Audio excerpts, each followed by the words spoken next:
नमस्कार दोस्तों, कैसे हैं आप। दोस्तों, मिडिल ईस्ट की 10 बड़ी खबरों में आपका स्वागत है। जंग के 10 बड़े अपडेट फटाफट आपको बता देते हैं कि आज ईरान और अमेरिका के भीतर क्या कुछ हुआ है। पहली बड़ी खबर देखिए, अमेरिका ने ईरान के खिलाफ लगातार नवी रात हवाई हमले शुरू करे।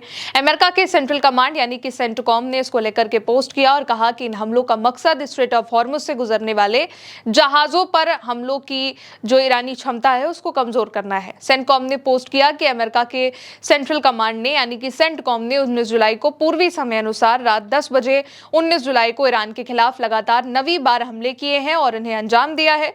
सेंटकॉम ने ईरान के सैन्य कमान केंद्रों पर, वायु रक्षा और तटीय निगरानी स्थलों पर, समुद्री क्षमताओं पर, मिसाइल और ड्रोन प्रक्षेपण स्थलों पर, संचार नेटवर्क को निशाना बनाया ताकि स्ट्रेट ऑफ हॉर्मुज से गुजरने वाले कार्गो वेसल पर, नागरिक नाविकों पर हमला करने की ईरान की क्षमता को कम किया जा सके। ये सेंटकॉम की ओर से पोस्ट किया गया है। अब दूसरी बड़ी खबर, ईरान ने ताबड़तोड़ हमला किया है, अमेरिका के फाइटर जेट्स के चीथड़े उड़ा दिए हैं।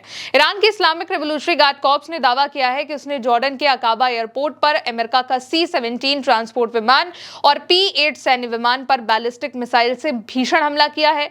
IRGC के अकॉर्डिंग कई अमेरिका के विमान डैमेज हुए हैं और ईरान की जो मीडिया है उसने यह भी कहा है कि IRGC का दावा है कि जॉर्डन के मुफाक सॉल्टी एयरबेस पर अमेरिका की सेना के 20 एयरक्राफ्ट हैंगर भी ईरान ने नष्ट कर दिए हैं। यानी कि वो 20 हैंगर जहां पर ईरान ने बताया है कि जहां अमेरिका के फाइटर जेट्स तैनात थे वो ईरान ने तबाह कर दिए हैं। हालांकि अमेरिका और जॉर्डन की ओर से अभी तक इन दावों की कोई आधिकारिक पुष्टि नहीं हुई है, लेकिन अब जो है सैटेलाइट तस्वीरें भी आ रही हैं जिसमें दावा किया जा रहा है कि ईरान ने अमेरिका के सैनिकों को भी हलाक कर दिया है, ब्लैक हॉक हेलीकॉप्टर भी ध्वस्त कर दिया है, ये भी दावा किया जा रहा है। और खबर यह है कि 5 दिनों में जो 4 हमले हुए हैं जॉर्डन में, मिसाइल हमले, ड्रोन हमले, उसमें दर्जनों अमेरिकी सैनिक घायल हुए हैं, कई ब्लैक हॉक हेलीकॉप्टर डैमेज हुए हैं और अलग अलग जरूरी सैन्य ठिकानों पर हमले हुए हैं, उन्हें निशाना बनाया गया है।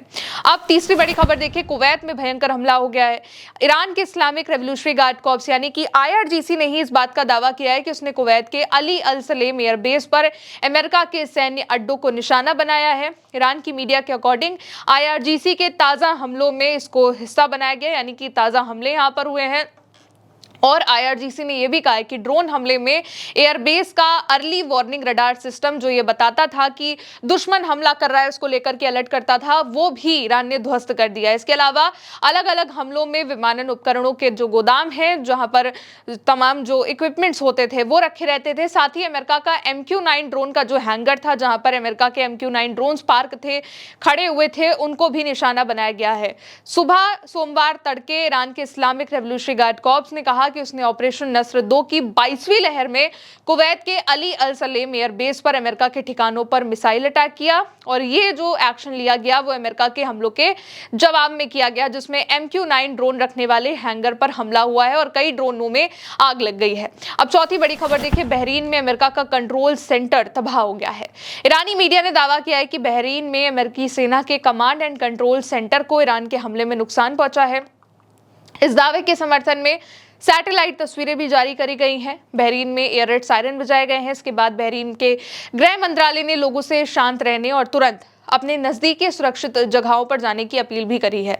अगली बड़ी खबर देखिए, बहरीन में अमेरिका के दूतावास में भी हमले का अलर्ट जारी कर दिया गया है। बहरीन में अमेरिका की एम्बेसी में सुरक्षा अलर्ट जारी करते हुए कहा गया है कि उसे खुफिया जानकारी मिली है जिसके मुताबिक ईरान मनामा में जो है हमले कर सकता है, कुछ इलाकों को टारगेट कर सकता है। हालांकि अभी तक जो उनके टारगेट्स हैं उसकी जानकारी पब्लिक नहीं करी गई है और एम्बेसी ने बहरीन में रह रहे अमेरिका के नागरिकों से सतर्क रहने, स्थानीय प्रशासन के निर्देशों का पालन करने और सायरन बजने या धमाकों की आवाज सुनाई देने पर तुरंत सुरक्षित शेल्टर में यानी कि बंकर्स में जाने की अपील भी कर दी है।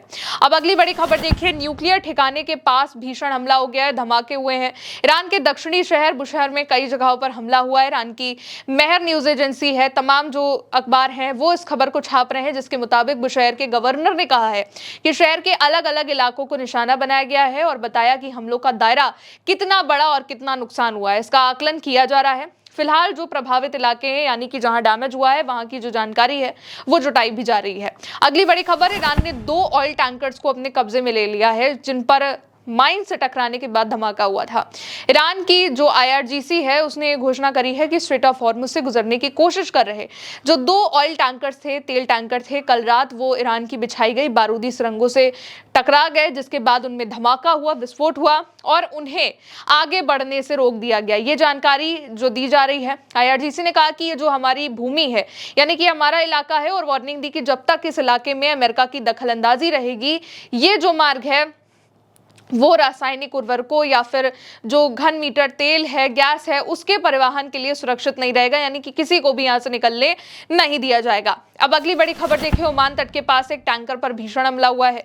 स्ट्रेट ऑफ हॉर्मुज में सोमवार को ओमान के कुमजार तट के पास एक जहाज पर प्रोजेक्टाइल यानी कि मिसाइल से अटैक हुआ है। हमले के बाद जहाज में आग लग गई और चालक दल को उसको छोड़ना पड़ गया। यूनाइटेड किंगडम मैरीटाइम ट्रेड यानी UKMTO ने ये बताया है कि ये जो घटना है वो कुमजार से 8 नॉटिकल मील दूर यानी कि करीब 15 किलोमीटर उत्तर पश्चिम में हुई है। जहाज के सभी चालक दल के सदस्यों को एक टग बोट की मदद से सुरक्षित बचाया गया है।